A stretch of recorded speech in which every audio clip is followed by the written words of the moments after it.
Hey everybody, this is Eden of Light Cycle Astrology. Thanks for tuning in. Today we're doing Mantic Monday episode 31, taking a look at the astrology for this next week ahead here to see what's in store for us in the skies. And this is a big one, you guys. This is one of the biggest astrology moments of the year for us this week. We're having Jupiter and Uranus transit, forming a union in the sky in the sign of Taurus this week, along with some other notable, interesting astrology that is also happening. But of course, the Jupiter-Uranus conjunction is such a rare and big moment for the year that we're going to focus in on this one particular thing.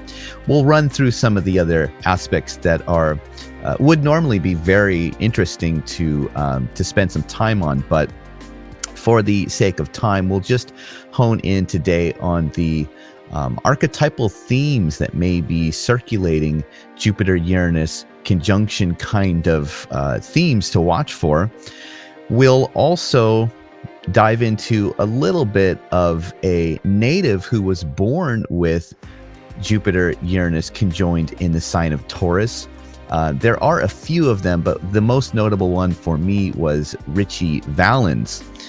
Richie Valens was the American singer-songwriter who's famous for hit songs like Come On, Let's Go, Donna, and most notably La Bamba. So it's always interesting because, you know, the last time that Jupiter and Uranus came together in the sign of Taurus was in the early 1940s, and I wasn't alive back then. So I don't have any firsthand experience about what kind of archetypal themes were sort of present. I can only get them through secondhand. So what's really useful often is to just see if you can find a native who has a whole lifetime to live out or characterize those archetypal themes, and then we can, you know, sort of study the chronology or the biography of such natives who have those things in their birth chart. So we're going to take a look at a few of the iconic things that are getting at this archetypal energy of Jupiter and Uranus in union in the sign of Taurus today. And then we'll go through some basic themes to watch for that I think are definitely already noticeable, themes that I've been sort of already noticing in kind of a big way, because Jupiter and Uranus are also both really slow moving planets. So this energy is hanging around. It's been around already for, you know, a week and a half, as far as I can tell. And it will transit by this week and perfect as a conjoined aspect, but it'll be hanging around probably for a week or two after this week as well. So that's on the agenda today. Before we get into it, don't forget to like, share, subscribe, hit notifications, leave me some comments in the comment section, and you can always reach me at lightcycleastrology.com if you want to look into getting a reading from me. Okay, well, let's get into it. We have lots to cover. First, we'll go ahead and pull up the real-time clock here, and we'll just go through a basic rundown of the astrology as it's coming through. The first thing is that Wednesday is sort of when things begin to, planetary energies begin to really form into shape on Wednesday. And you'll see that the first thing that happens is we have Jupiter is joining Uranus on the degree that Uranus is hanging out on in the sign of Taurus. So that's, I once heard Demetra George, an ancient astrologer, or an astrologer that practices ancient astrology, talk about how degrees in the zodiac could almost be thought of as like steps, where you step onto that degree. So either you're on the step or you're not on the step. So it's interesting, though, for me that on Wednesday, you'll see that if we roll the real-time clock forward to probably just an hour more, there is Jupiter at 21 degrees and 00 change.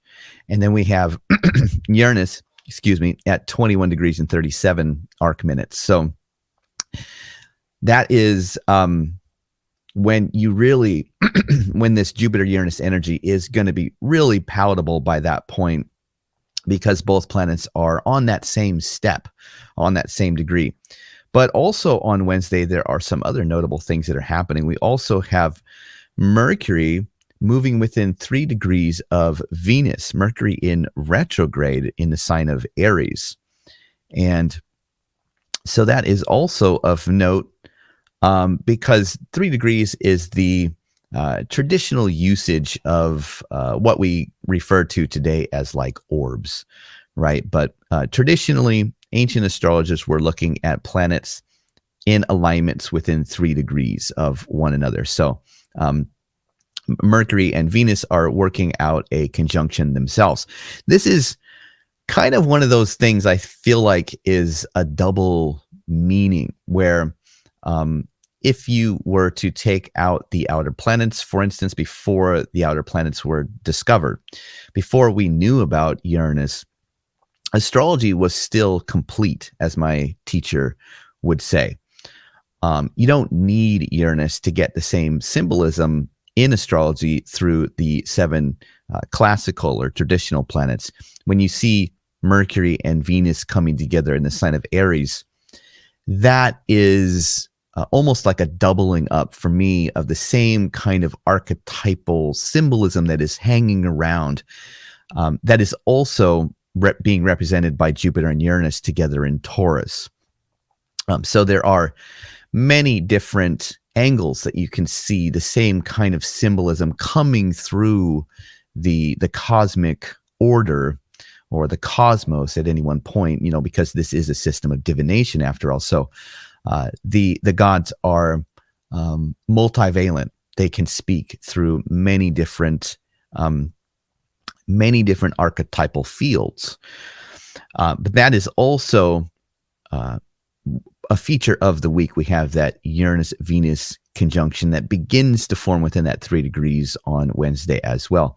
And then another thing that is going on Wednesday is we also have Venus moving under the beams and losing visibility. This is when Venus and the sun are within 15 degrees of each other. So again, this is almost like a parallel of the same Jupiter-Uranian kind of archetypal energy, because this Jupiter-Uranus conjunction is happening in Venus's temple.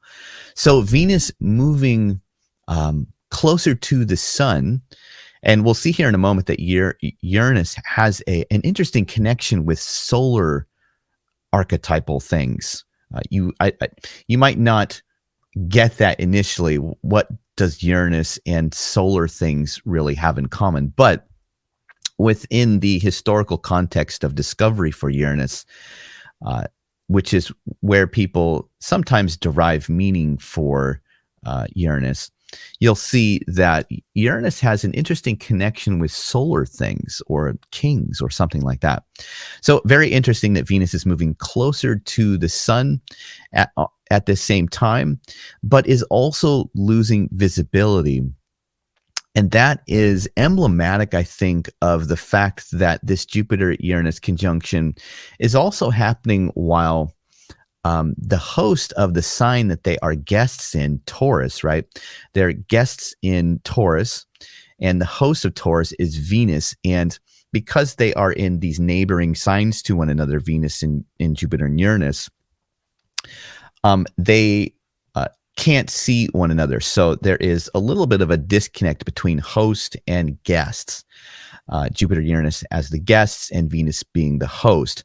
Venus moving under the beams, again, is almost like a doubling up of the same kind of symbolism for me, where it's like Venus moves in out of visibility, and that is symbolic, of course, of Venusian things becoming secretive, hidden, outside of the obvious, or not functioning totally in the regular way.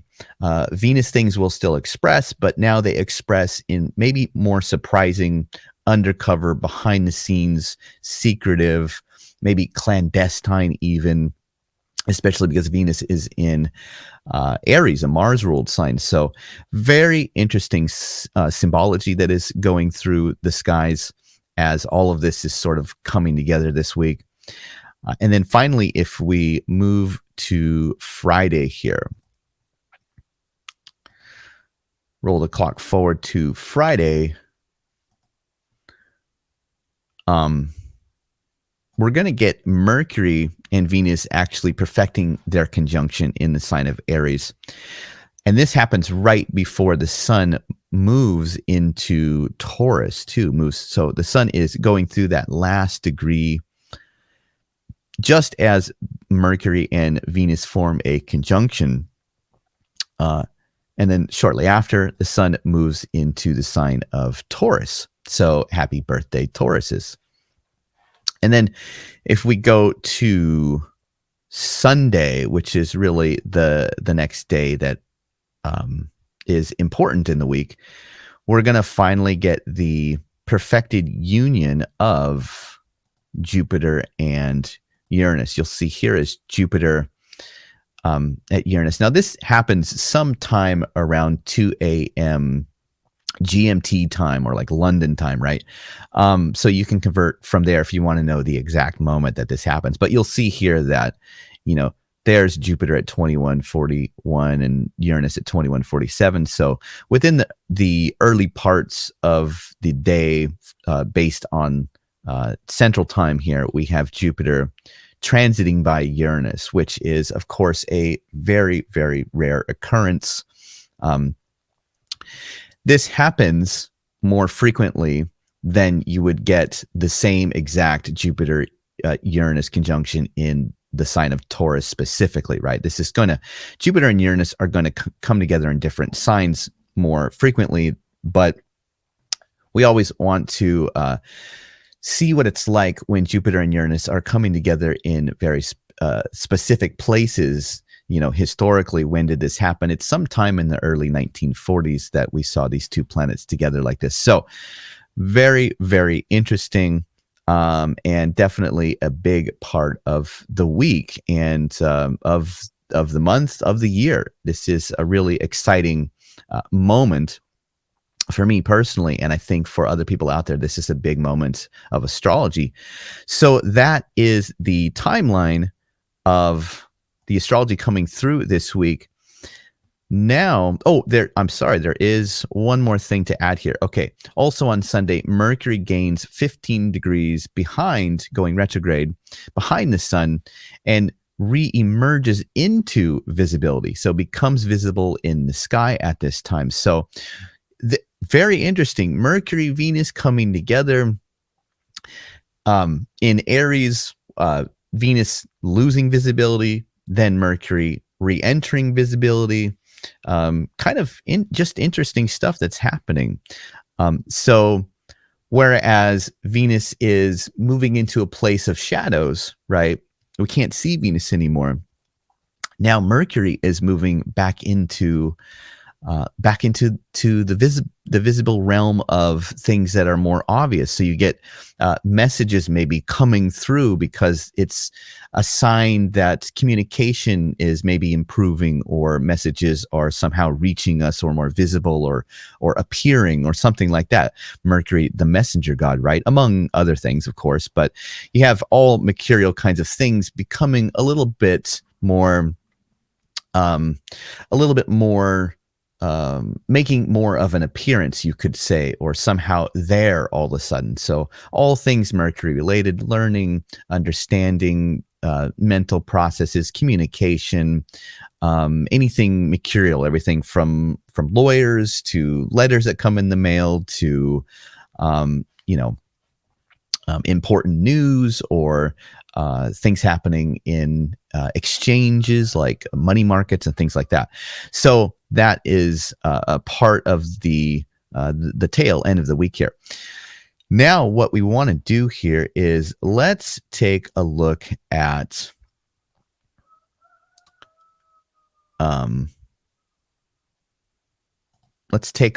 this Jupiter and Uranus conjunction that forms into a union. Conjunctions, one word that you could call a conjunction is a union. And that is a good word to choose here because Jupiter itself is a planet that is associated with union. But what we want to do is just kind of go back to basics here. What is Jupiter conjoined to Uranus in the sign of Taurus? What is that like? And if we go back to just the fundamental building blocks of things like the Thema Mundi, this is Jupiter and Uranus coming together, but coming together in Venus's domicile, right? So there is something that the union is filtering through kind of a Venusian archetypal way. There's some way in which that's potentially being expressed. And this is also the place where the moon is exalted. So you have a combination of this Jupiter Uranus thing expressing through Venusian archetypal ways and also through lunar archetypal ways. Things like the family, things like comfort or birth, mother, pregnancy on the moon side, but you also have things like Venus, art, pleasure, sex, beauty, social things, even things like desires for the future, right? Taurus is a place where we see the sun gaining altitude day by day in a really steady way, heading towards the apex of the solar year, right at the time of the summer solstice. So we have this trajectory with Taurus where there's this steady, slow climb of light becoming more and more powerful, and being Venus ruled is descriptive of how it's things that we want for our life that are really important. Those steady goals that one trods day by day, those images that bring you closer to a life that is satisfactory, that is also a big part of the symbolism of the sign of Taurus. So Jupiter and Uranus coming together, forming a union in this Venusian lunar place that has this steady, slow climb of solar energy towards something that's really important or central. Those are all themes that is how we're going to see this combination express as. And that's sort of how you would frame it in terms of how or what particular ways might this show up. Themes to watch for. So theme number 1, life promoting advancements and breakthroughs. And actually, you know what? Let me just get rid of this label real quick. I wanted to share with you some of the words for both Uranus and Jupiter that are like keywords, quote unquote, a word, phrases or ideas or concepts or words that you would associate with both planets. So let's just take out the fact that this is happening in Taurus with the whole Venus and moon thing for a second. Uranus, okay, keywords associated with Uranus. We have sky. Uranus originally from the mythology was the sky father. And there's this connection with primordial, unformed potential. I always imagine like the solar system before it was formed, and there was all of the innate material that was sort of floating around, beginning to come together, but still kind of chaotic and wild and untamed or unformed. It's, stardust and meteors crashing into each other, but it's that precise, unformed or undefined chaos that actually leads to the gravity pulling everything into planets and pulling, dust and matter into a big enough mass that a star would be born, and then everything begins to lead to order. But this is before order. Uranus was at the heart of the mythology, was central to this kind of chaotic sky theme or mythos. So that is part of Uranus. Usually you get the word like change. And to be honest, I don't like the word change because it's like, oh, Uranus represents change. Well, holy mackerel, what isn't changing? Everything is changing all the time. So for me, that's kind of ambiguous to say Uranus equals like change or sudden surprises. Now, not that there's nothing to that, of course. Uranus is very much connected with the kind of shock or surprising change that comes out of nowhere, as something you didn't see coming. But I think that is because of this connection with Uranus having to do with that primordial chaos or unformed material matter that is just sort of undefined, unformed, and just is chaotically smashing into one another.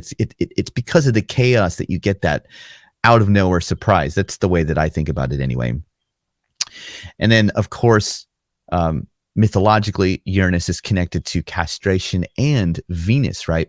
It's from Uranus's castrated testicles. Saturn castrates Uranus and throws the testicles into the ocean, and they're bobbing around. And Greeks, right? You got to love Greek mythology here. But from the bobbing testicles, it's very fertile, and the foam is creating Venus at some point, and Venus washes up on the shore from the foam of Uranus's bobbing testicles. And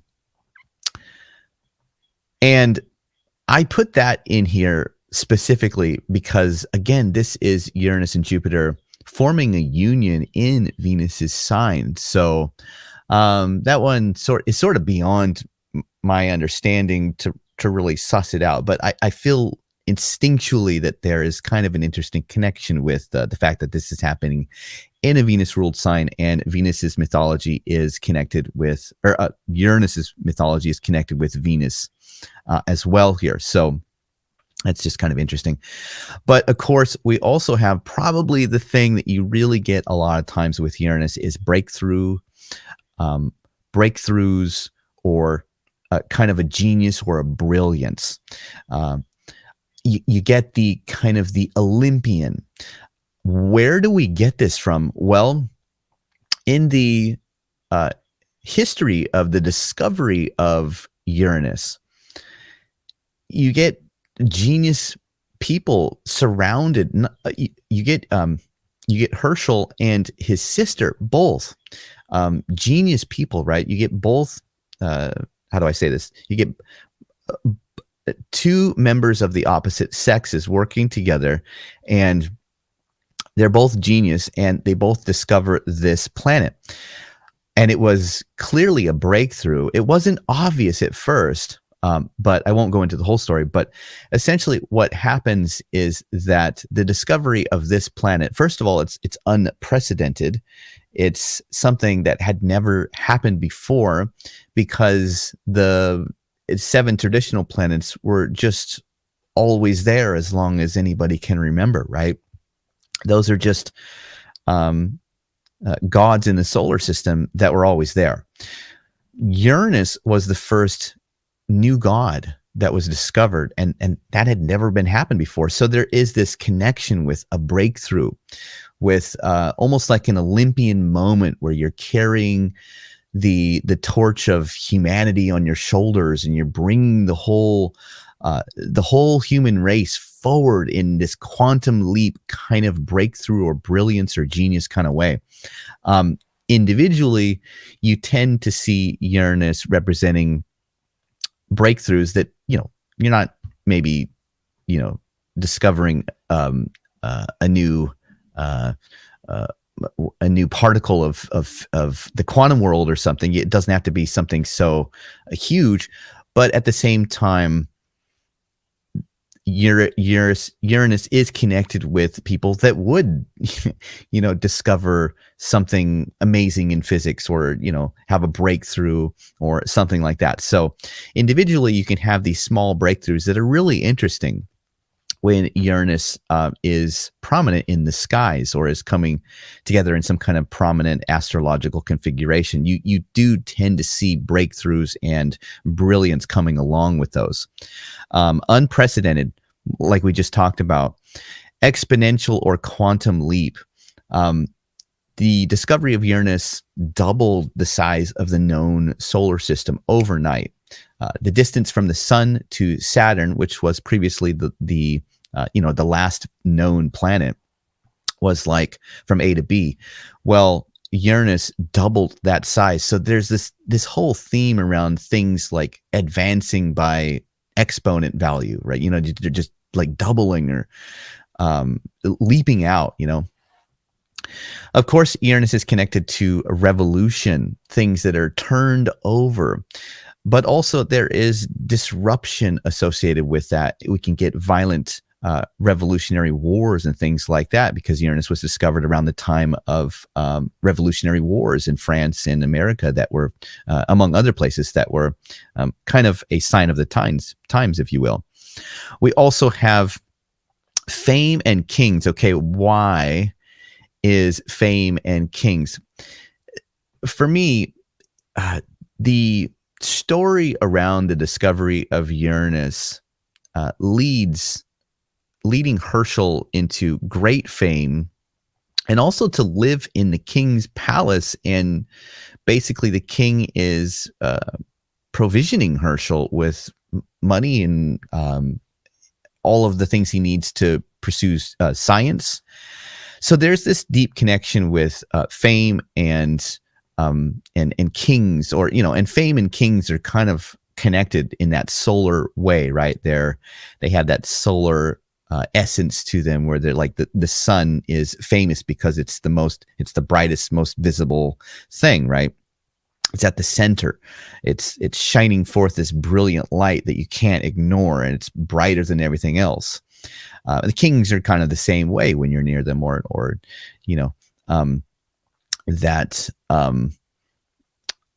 that kingly essence, or that kingly provisioning that comes along with Uranian things is interesting. And then, of course, you're going to have uniqueness and eccentricity. But eccentric to a fault. Like, this is where you get the shadow side of Uranus, that sort of eccentric, I'm going to be so different or so radical that it's disruptive or violent, or just so much so that it leads to things that are beyond what is acceptable as a turning over. It's just the streets are running red sort of thing. So you have to be careful for breakthroughs and breakaways to get at uniqueness or freedom with Uranus that are handled in such a way where you're leaving a trail of corpses behind you, breaking people's hearts in cruel ways, or something like that. There is a little bit of that shadow side to Uranus that is sometimes there. And then Jupiter is one of the more traditional planets that is carrying a big umbrella of themes that come along with Jupiter. But namely, you have growth, abundance, sperm, fertility. So one thing that you would definitely see with Jupiter and Uranus coming together in the sky, of course, is surprising pregnancies, especially in Venus's sign, right? So, or maybe things becoming fertile in a surprising way. Union and cohesion. Jupiter is this archetypal god that is surrounded by what holds things together, what brings things into a cohesive union. That's a big theme with Jupiter. So, for instance, law holds society together. Religion and morality holds the notion of goodness as one people need to have living together on a planet. Trust, things like truth and wisdom, all of these things are around Jupiter. You also have Jupiter finding its joy in the 11th house. So we get a lot of the 11th house significations are very prominent because of Jupiter kinds of archetypal themes, things like friends, support, allies, but also you get teacher and knowledge and wisdom. Now, the shadow side of Jupiter, you get arrogance, corruption, overdoing things, indulging way beyond what you should, things like that. So these are kind of some of the ways in which you could get a blending or a crashing together of Uranus, Jupiter in the sign of Taurus in Venus. Venus's sign, but you'll see the expression of those two motifs, whether that is the breakthrough motif that has to do with all of a sudden finding a way to have children, if that was something that was challenging beforehand, or whether that is coming across a really unique friendship or mentor, whether that is wanting freedom. So we'll get into more of these themes here. But those are the Uranus, Jupiter keywords that you could look for, or themes to watch for, in other words.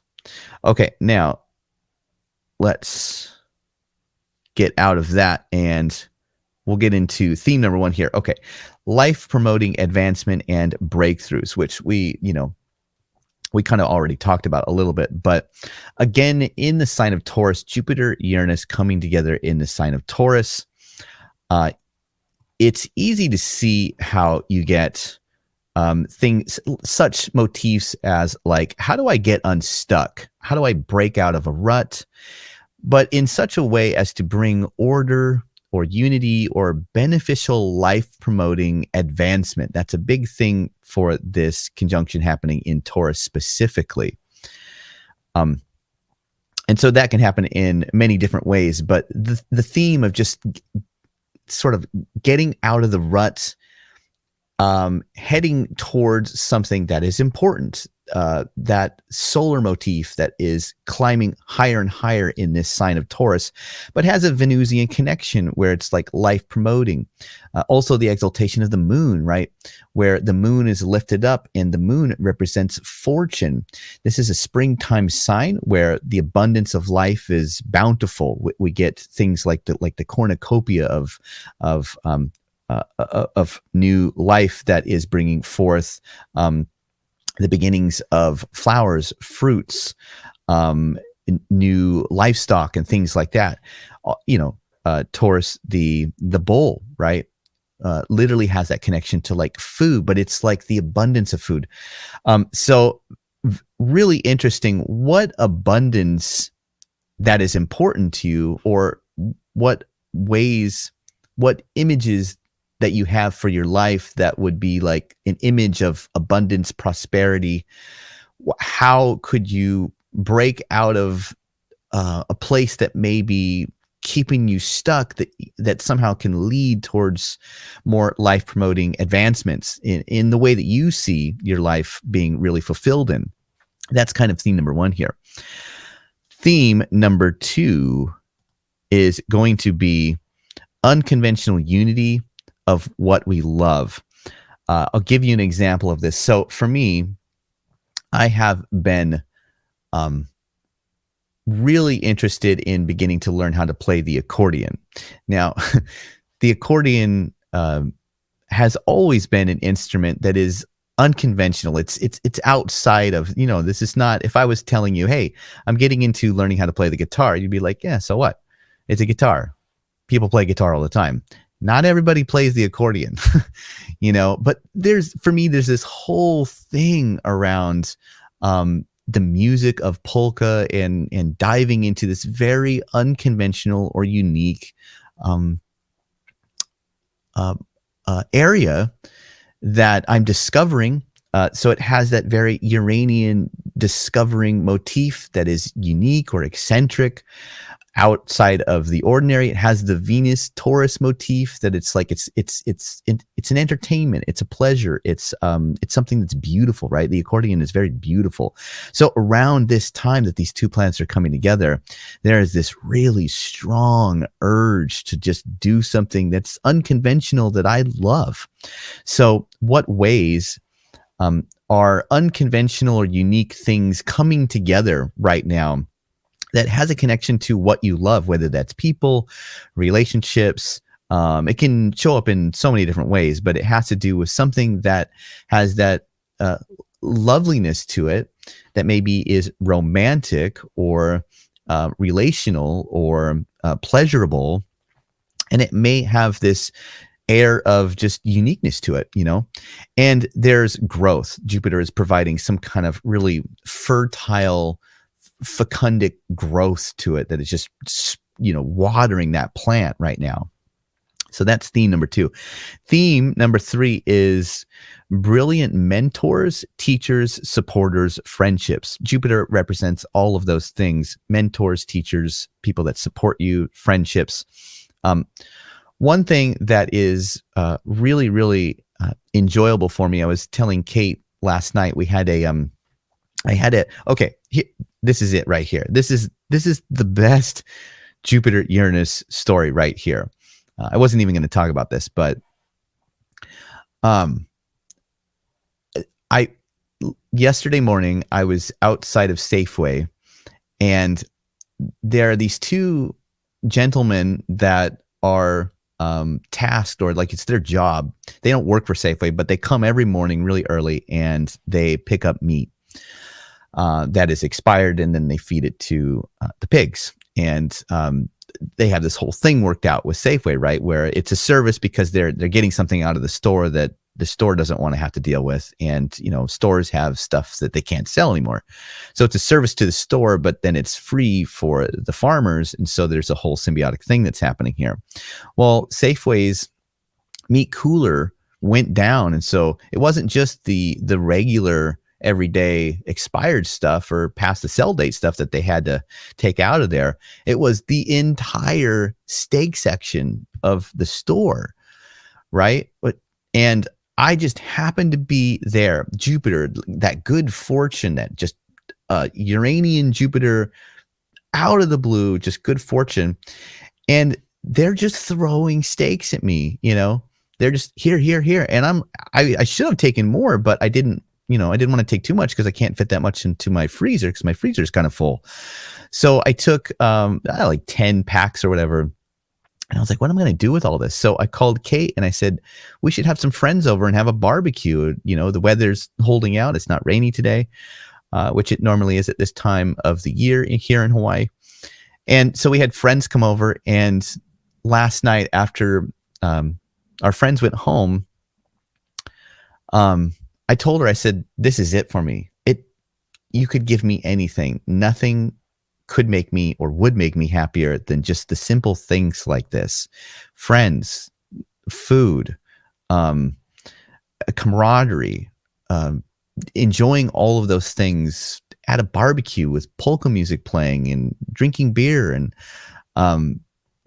getting to know people, having new friendships come along that, some of the people that came are people that I don't know very well, but I'm getting to know them. And it's really, it's as much as I ever dreamed. So that kind of theme where there is a breakthrough, or there is brilliant people around you, or there are friendships that are somehow expanding your life exponentially or something along those lines, teachers that come in, people that support you, maybe an important mentor or something. That's a big theme that I think you could see right now as well. Okay, now let's get into the slightly less romantic. Theme number 4 is disruptive freedom. This is a big one. This is where there are fault lines already in your life and restrictions, right? This is one that most people are going to associate with Uranus, but Jupiter also has an important association with freedom as well, right?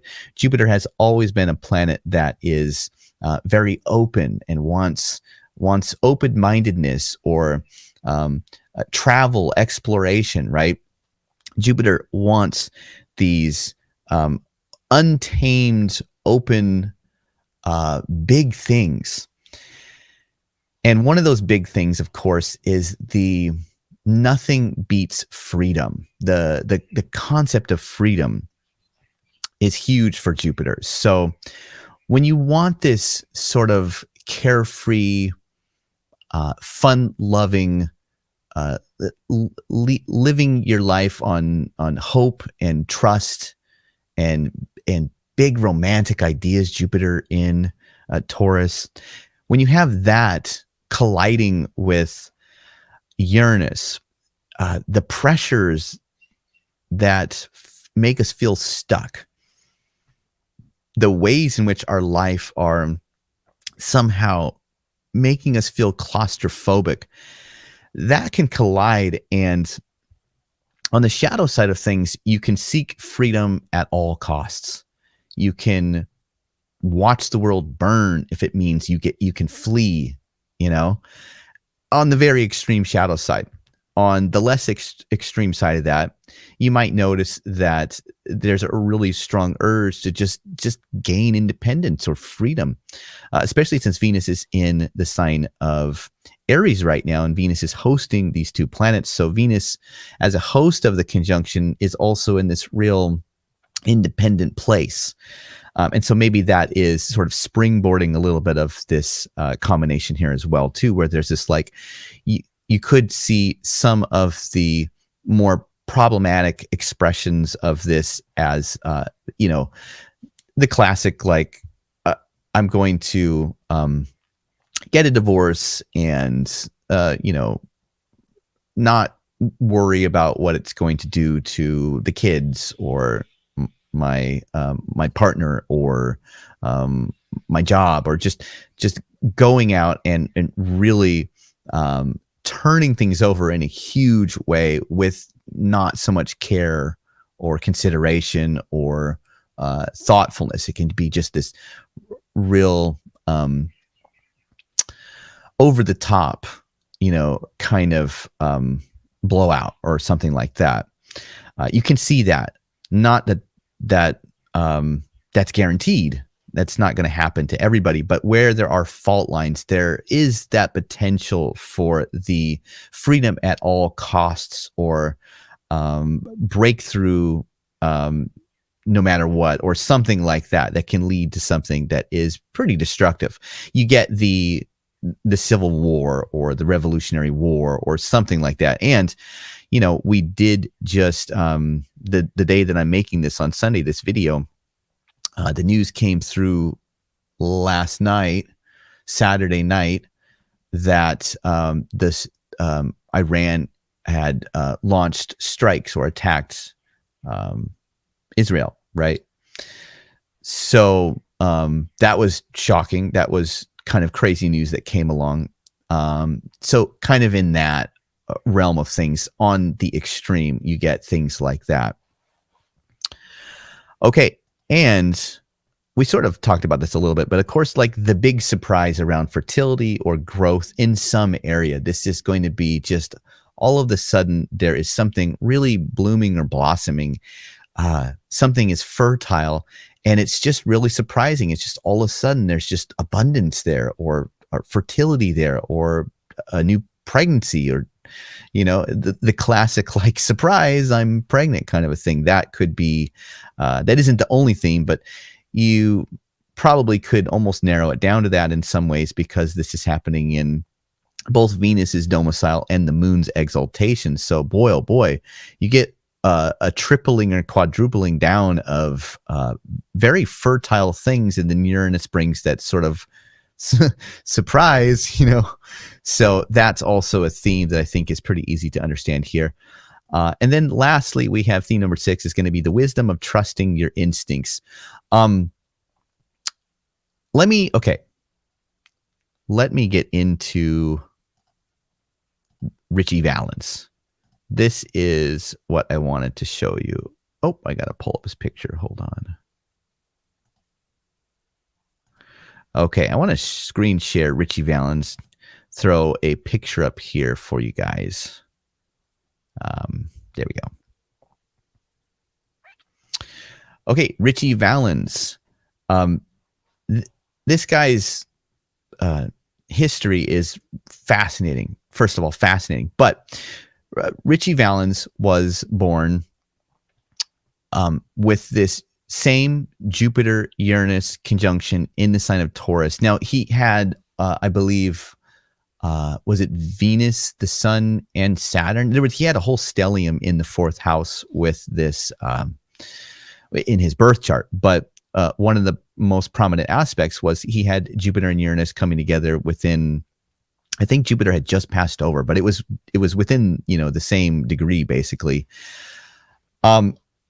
Or within 1 degree, I should say. But anyway, so here we have an example of a native who expressed this whole archetypal energy over the course of a lifetime. Now, he didn't live very long. He died tragically in a plane crash at the age of 17. And this is why I'm saying trust your instinct, or Jupiter, the wisdom, and Uranus, like the instincts. This guy's story is just it's mind blowing. The story of Richie Valens is mind blowing. First of all, he has all of the symbolism and all of the themes that we just talked about in spades. He is revolutionary in music, right? Everybody knows the song La Bamba, but at the time, La Bamba, he fused the Latin traditional or folk music that he grew up with. He fused that with the burgeoning rock and roll era, and ends up becoming or creating some of the most iconic early rock and roll songs. But it was this fusion with this Mexican folk music that he grew up with that was groundbreaking, revolutionary.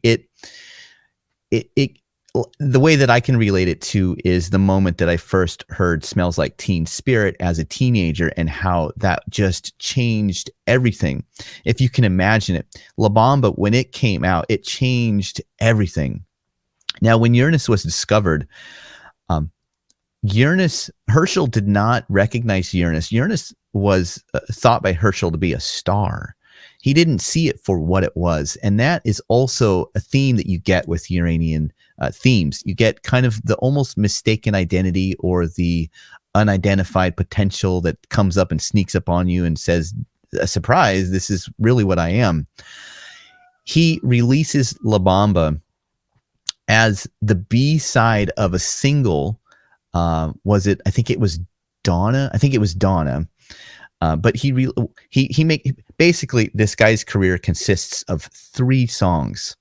I don't know if he had more. I'm sure he did, but the 3 songs that are chronicled as his contributions to rock and roll are basically 3.